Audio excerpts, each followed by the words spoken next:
Hello everybody, welcome to unique study centre. आज हम अपने टारगेट फुल मार्क्स सीरीज का 5वां चैप्टर करने जा रहे हैं, जो है तत्वों का आवर्ती वर्गीकरण। तो इसमें हमको तत्वों के वर्गीकरण और किस तरह से तत्वों को वर्गीकृत किया गया और फिर कैसे कैसे वो प्रोसेस आगे बढ़ा है ना, जिससे कि हमको आधुनिक आवर्त सारणी मिली है। तो इन सब के बारे में पढ़ेंगे। एक क्विक रिवीजन होगा ये। अगर आप लोग नए हैं, इस वीडियो को पहली बार देख रहे हैं, तो चैनल पे जाकर के आपको सारे चैप्टर्स के एक वन शॉट में भी मिल जाएगा और सारे चैप्टर टॉपिक वाइज तो नहीं, लेकिन पार्ट्स में आपको मिल जाएंगे। और तो ये जो है ये स्पेशली उन बच्चों के लिए जिनका इस 24 मार्च से एग्जाम शुरू हो रहा है, उनके लिए है। तो पहली बार अगर आए तो आपके लिए ये चैनल हेल्पफुल होगा। आप चैनल को शेयर करिए, सब्सक्राइब करिए। और हम अपना चैप्टर आज शुरू करते हैं, तत्वों का आवर्ती वर्गीकरण। तो तत्वों का वर्गीकरण जब शुरू हुआ है ना, क्लासिफिकेशन जब शुरू हुआ, तो सबसे पहले डोबेराइनर नाम के एक साइंटिस्ट थे। इन्होंने तीन तत्वों का ग्रुप बनाया था और उसमें इन्होंने तत्वों को इस तरह से अरेंज किया था कि जो बीच वाला तत्व था, उसका जो परमाणु भार था, वो दो किनारे वाले तत्वों के परमाणु भार का माध्य था। मतलब लिथियम, सोडियम और पोटेशियम।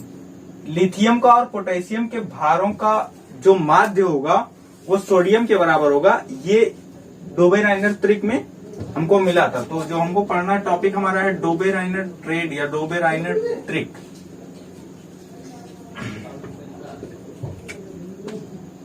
डोबेराइनर त्रिक। तो डोबेराइनर त्रिक में हम क्या लिखेंगे? डोबेराइनर ने तीन तत्वों का समूह बनाया, जिसमें बीच वाले तत्व का परमाणु भार अन्य दो तत्वों के परमाणु भारों के माध्य के बराबर था।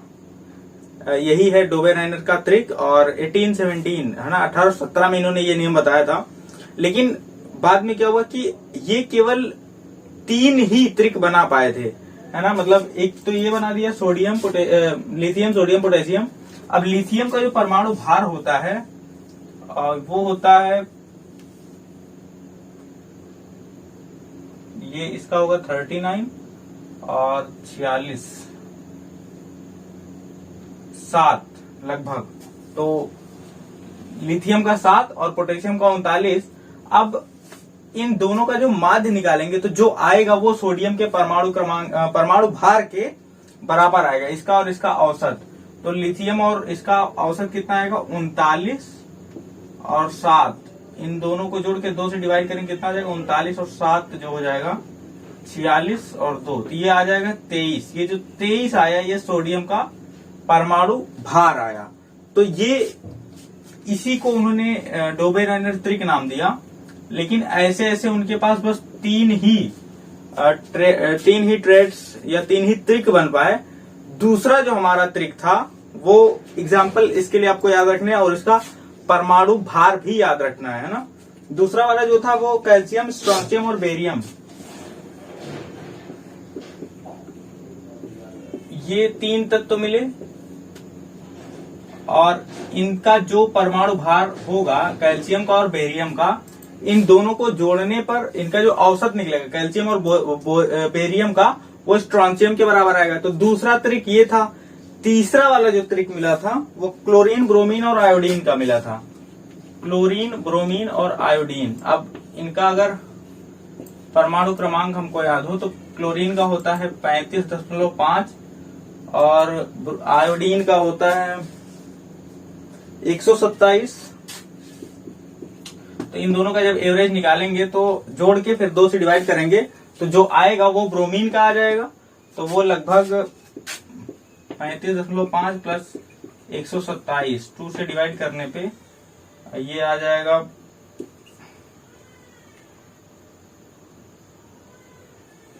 6 और ये 162.5 आएगा। 2 से डिवाइड करेंगे तो 81.25 के आसपास कटने पे आएगा। तो ब्रोमीन का जो परमाणु भार होता है वो 80 के आसपास होता है। तो ये लगभग जो है उसके औसत के बराबर हमको मिल जा रहा था। और इसमें कैल्शियम, स्ट्रोंशियम और बेरियम का जो होता है 40 और 137, इसका 40 होता है, इसका 137 होता है। ऐड करके जब डिवाइड करेंगे इसमें तो 40 प्लस 137 2 से डिवाइड करेंगे तो हो जाएगा 177/2, तो ये लगभग 88.5 के आसपास आएगा और इसका 88 होता भी है। तो ये डोबेराइनर ट्रिक, यही उनका नियम था और बस इतना ही क्लासिफिकेशन, इतने ही तत्व वो ढूंढ ही पाए थे जो उस लॉ को फॉलो कर रहे थे, है ना। मतलब इनमें क्या था, इनके गुणों में समानताएं थी और इस तरह से उन्होंने क्लासिफिकेशन बताया था। लेकिन उसके बाद क्या हुआ कि ये चीजें और क्लासिफिकेशन हमको सबके लिए देखना था, तो यहाँ पे वो चीज फेल हो गई। फिर इनका जो डोबेराइनर का ट्रिक था, तो डोबेराइनर ट्रिक में बस यही 3 ट्रिक हमको मिले। 3 ट्रिक मिलने का मतलब बस खाली 9 एलिमेंट मिले, 3 इसमें, 3 इसमें, 3 इसमें। और इसके बाद ये डोबेराइनर ट्रिक किसी भी तत्व पे फॉलो नहीं हुआ, कोई भी तत्व इस चीज को होल्ड नहीं कर रहा था और इसलिए फिर ये छोड़ दिया, ये मतलब असफल हो गया ये सिद्धांत। फिर जब ये असफल हो गया, अब कोई दूसरा तरीका सोचा जाने लगा कि अब कैसे क्लासिफाई किया जाए, क्योंकि ये तो खत्म है। अब उसके बाद न्यूलैंड एक साइंटिस्ट आए और न्यूलैंड ने भी अपना एक तरीका बताया। तो इसको हम जानते हैं न्यूलैंड के अष्टक के नाम से, कि न्यूलैंड ने 8 तत्वों का वर्गीकरण किया, 8 तत्वों का समूह बनाया और उसमें उन्होंने बताया कि हर एक 8वां तत्व जो होता है, पहले से हम शुरू करके 8 पे जैसे पहुंचेंगे, वो अपनी प्रॉपर्टीज को रिपीट करेगा। न्यूलैंड के अष्टक में यही है। और ये इसकी जो उन्होंने कल्पना की, जो तुलना की, वो की थी संगीत के 7 सुरों से, कि संगीत के 7 सुर जिस तरह से 7 के बाद 8वां रिपीट होता है, वैसे ही ये तत्व अपनी प्रॉपर्टी को, अपने गुणों को रिपीट करते हैं। तो ये अगला जो हमारा टॉपिक है वो है न्यूलैंड का अष्टक नियम।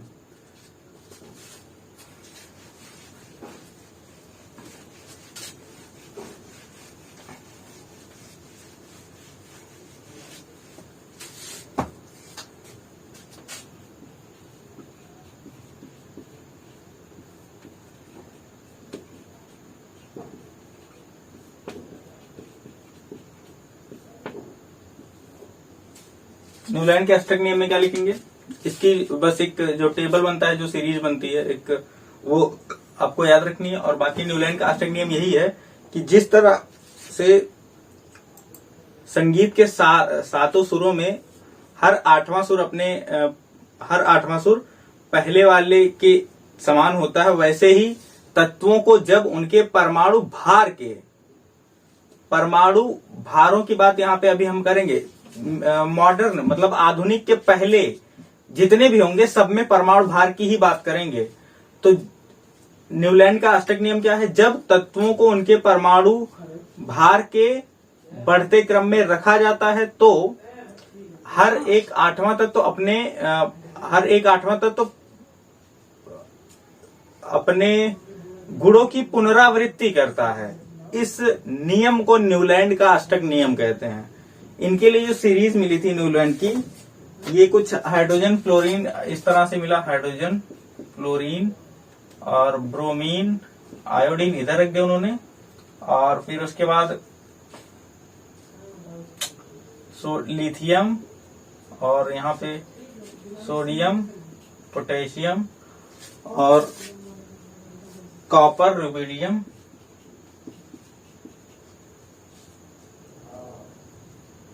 कोबाल्ट, निकल। यहाँ पे फ्लोरीन ब्रोमीन नहीं है, हाइड्रोजन फ्लोरीन क्लोरीन कोबाल्ट है और निकिल है एक ही जगह पे, और ब्रोमीन। फिर उसके बाद beryllium, magnesium, copper, calcium, zinc,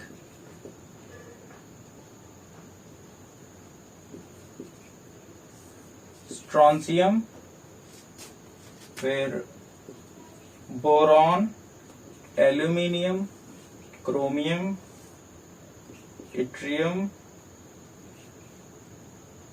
cilium और फिर लैंथेनियम। फिर copper, silicon, germanium, titanium, indium और जर्कोनियम, फिर नाइट्रोजन, फास्फोरस, मैग्नीज, एस्टाटिन और ऑक्सीजन, सल्फर, आयरन और इस तरह से अरेंज किया न्यूलैंड ने तत्वों को। अब यहाँ पे क्या हो रहा था कि हम जहां से चलना शुरू करेंगे उसके बाद जो 8वां तत्व मिलेगा उसमें हमको एक रिपीटेशन मिलेगा। लेकिन ये भी वैलिड जो था, ये भी कैल्शियम तक ही ये चीजें फॉलो हो रही थी, उसके बाद गुणों में डिफरेंस आ जा रहे थे। जैसे यहाँ पे हमने ले लिया लिथियम, तो लिथियम से हम गिनना शुरू करेंगे 1 2 3 4 5 6 7 और ये 8वां तत्व जो मिलेगा उसका गुण जो होता है लिथियम का वो सोडियम के जैसा होता है। तो ये बात तो वहां पे क्लासिफिकेशन में आई कि हाँ ऐसा तो होता है और सच में होता है। लेकिन फिर ये क्या था, ये जो फॉलो हो रहा था वो बस कैल्शियम तक ही हो रहा था। उसके बाद ये चीजें जो है, यहाँ से हम इसका 8वां देखेंगे तो इट्रियम आ रहा है, तो ये गुणों में समानताएं नहीं मिल रही थी।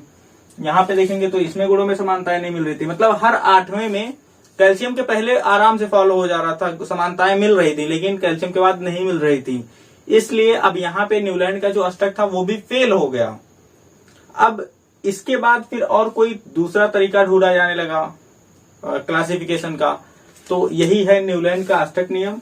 परिभाषा में लिखेंगे, जब तत्वों को उनके परमाणु भार के बढ़ते क्रम में रखा जाता है तो प्रत्येक 8वां तत्व अपने पहले वाले तत्व के गुणों को प्रदर्शित करता है। इस नियम को न्यूलैंड का अष्टक नियम कहते हैं। उसके बाद ये चार्ट बना देना है और फिर उसके बाद लिमिटेशन में आ जाएगा कि ये कैल्शियम तक ही फॉलो होता है, उसके बाद नहीं। तो उसके बाद जो अगला नियम आएगा वो मेंडलीव का आवर्त नियम आएगा। मेंडलीव की आवर्त सारणी आएगी और कुछ क्लासिफिकेशन, इनका जो अपना तरीका रहा क्लासिफिकेशन का है ना, इन्होंने एक मेंडलीव का आवर्त नियम हम पढ़ेंगे और फिर मेंडलीव की आवर्त सारणी पढ़ेंगे और फिर उसके बाद मॉडर्न वाला आ जाएगा।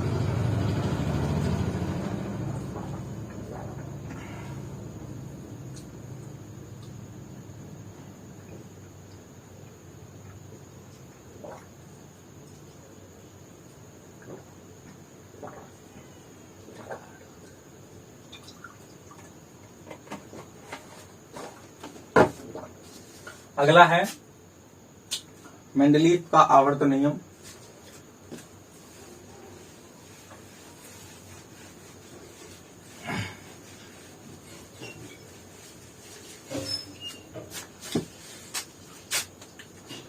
फिर मेंडलीव की आवर्त सारणी में पढ़ेंगे।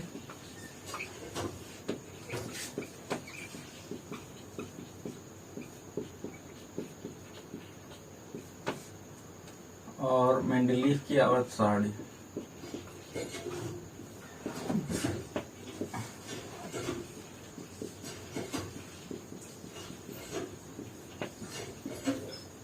मेंडलीव का आवर्त नियम क्या कहता है कि तत्वों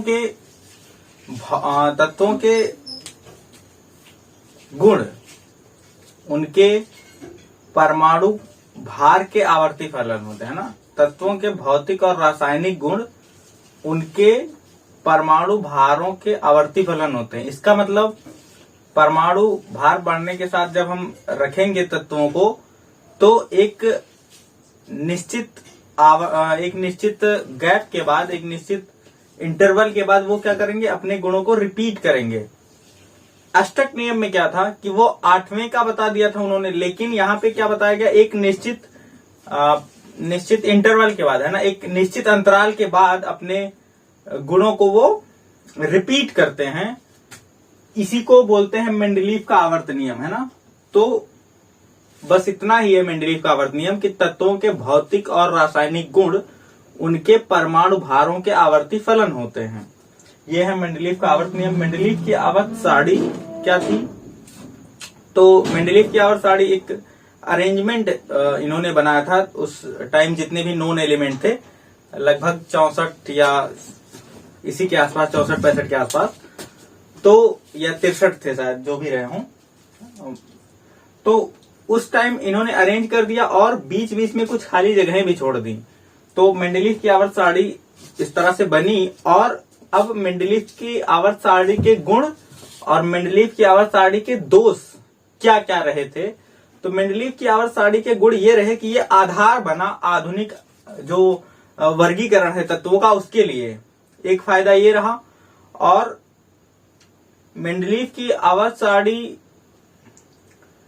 में कुछ ऐसी जगहें छोड़ दी गई जो उस टाइम के तत्व ज्ञात नहीं थे, लेकिन वो फिर से क्या हुए, जगह छोड़ने के बाद उसके बारे में बताया गया और उसके लिए प्रॉपर प्लेस था। उन्होंने अपनी आवर्त सारणी में जगह छोड़ी थी और उसके गुणों को प्रिडिक्ट कर दिया। उन्होंने उसके गुणों के बारे में पहले ही बता दिया और जब बाद में वो एलिमेंट मिला तो सच में उसके गुण वैसे थे और वो उसके मतलब जो भी चीजें उसके बारे में बताई गई थी वो चीजें सही निकली। तो ये मेंडलीफ की आवर्त सारणी के गुण रहे। अब कुछ दोष भी रहे। तो मेंडलीफ ने अपनी आवर्त सारणी में तत्वों को उनके परमाणु भारों के बढ़ते क्रम में रखा था। अब बढ़ते क्रम में अगर इन्होंने रख दिया है तो क्या हम जो संभारिक होते हैं उनकी जगह कहां होगी फिर, क्योंकि संभारिक जो होते हैं उनके भार समान होते हैं। तो जैसे कार्बन 12 और कार्बन 14, तो इन दोनों की जगह हम मतलब दोनों होते कार्बन ही है लेकिन दोनों अलग अलग जगह पर आएंगे। तो संभारिक जो होते हैं उसका सही जगह ये नहीं बता पा रहा था। जो मेंडलीफ की आवर्त सारणी थी वो सही जगह नहीं बता पा रही थी। और क्या, हाइड्रोजन का कोई निश्चित स्थान नहीं था इनकी आवर्त सारणी में। मेंडलीफ की आज की जो आवर्त सारणी है उसमें भी हाइड्रोजन का कोई भी निश्चित जगह नहीं है, इसीलिए हाइड्रोजन को आवर्त सारणी का आवर्त तत्व कहा जाता है। ये हैलोजन के जैसा बिहेव करता है और पहले ग्रुप वाले तत्वों के जैसा भी बिहेव करता है, क्योंकि इसके पास बस होता एक इलेक्ट्रॉन है। तो ये अपना या तो एक इलेक्ट्रॉन किसी को दे भी देता है और किसी से एक इलेक्ट्रॉन ले भी लेता है। तो जब इलेक्ट्रॉन ले लेता है तब ये काम करता है हैलोजन के जैसा, और जब इलेक्ट्रॉन दे देता है तब ये काम करता है पहले ग्रुप के, पहले वर्ग के तत्वों के जैसा। तो ये मेंडलीफ की आवर्त सारणी रही। मेंडलीफ की आवर्त सारणी और मेंडलीफ के आवर्त सारणी के गुण और दोष ये पता होने चाहिए। 2-3 दोष हैं, 2-3 गुण हैं। फिर उसके बाद आधुनिक आवर्त नियम आता है। आधुनिक आवर्त नियम, हमने मेंडलीफ का आवर्त नियम देख लिया। अब आधुनिक आवर्त नियम क्या है, तो आधुनिक आवर्त नियम और फिर उसके बाद आधुनिक आवर्त सारणी।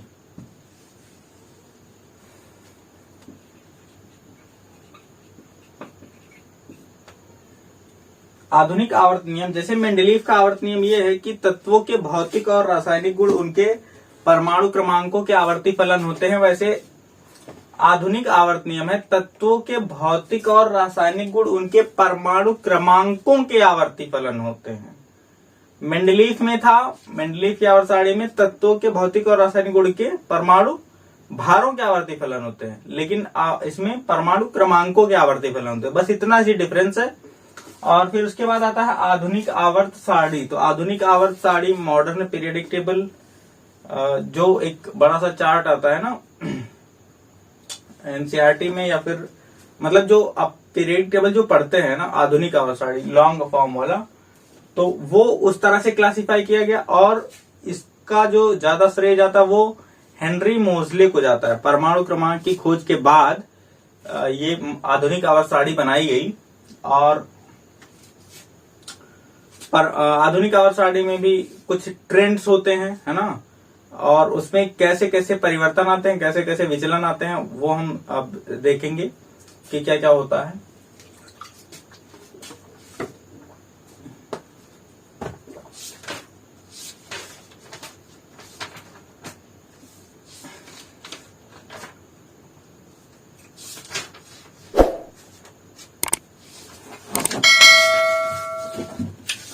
तो 2-3 गुण लेकर के हम चलेंगे और आधुनिक आवर्त सारणी में उनके परिवर्तनों को देखेंगे। तो आवर्त सारणी जो आधुनिक वाली है उसके लिए हमको क्या जानना है कि कुछ इस तरह से बनी होती है। इस तरह से ये जो लाइनें होती हैं ये पूरी 18 लाइनें होती हैं सब मिला जुला करके। यहाँ 1 से शुरू होगा और कहां तक जाएगा 18। इन 18 को हम वर्ग बोलते हैं। और इस तरफ जो लाइनें मिलती हैं हमको इधर, ये ऐसे 7 लाइनें मिलती हैं। एक ये 2 1 2 3 4 5 6 और 7, इन सबको हम पीरियड या फिर आवर्त बोलते हैं। तो हमारे पास 7 आवर्त होते हैं और 18 वर्ग होते हैं।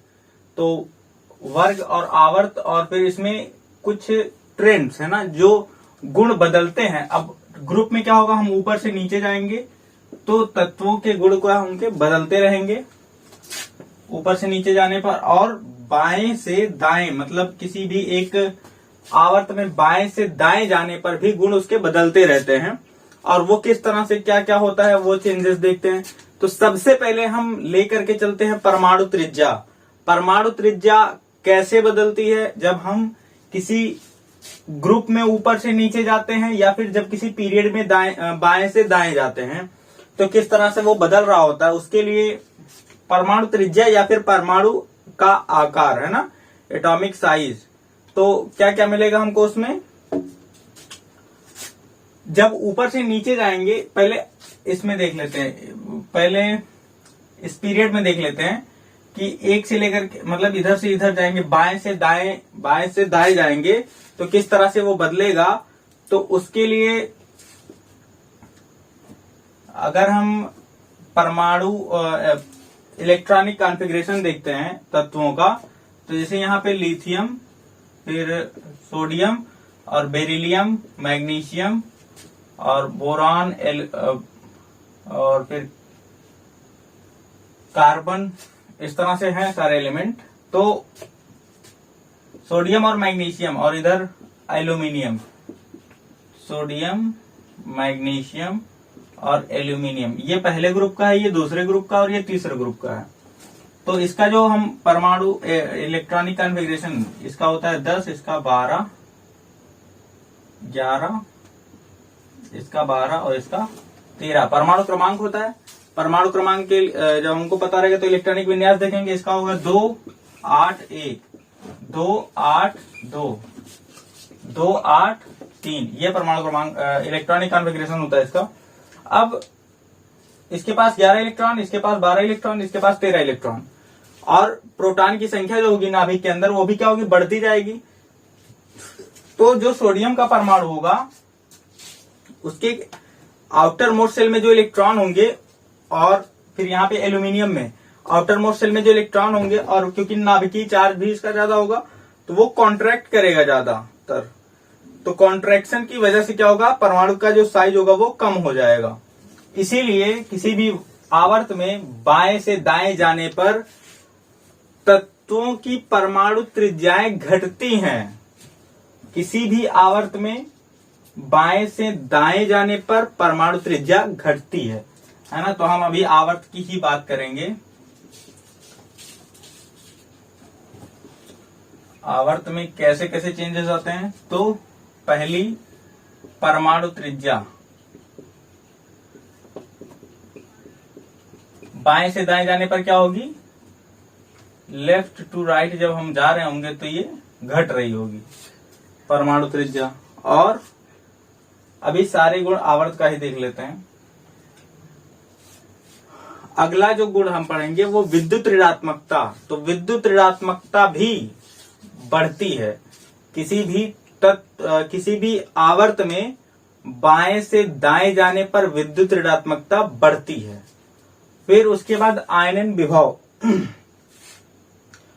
आयनन विभव या और विद्युत ऋणात्मकता क्या होती है, तो किसी भी तत्व द्वारा इलेक्ट्रॉन को आकर्षित करने की जो प्रवृत्ति है उसको हम विद्युत ऋणात्मकता बोलते हैं। किसी भी तत्व द्वारा इलेक्ट्रॉन को अपनी तरफ खींचने की प्रवृत्ति को विद्युत ऋणात्मकता बोलते हैं।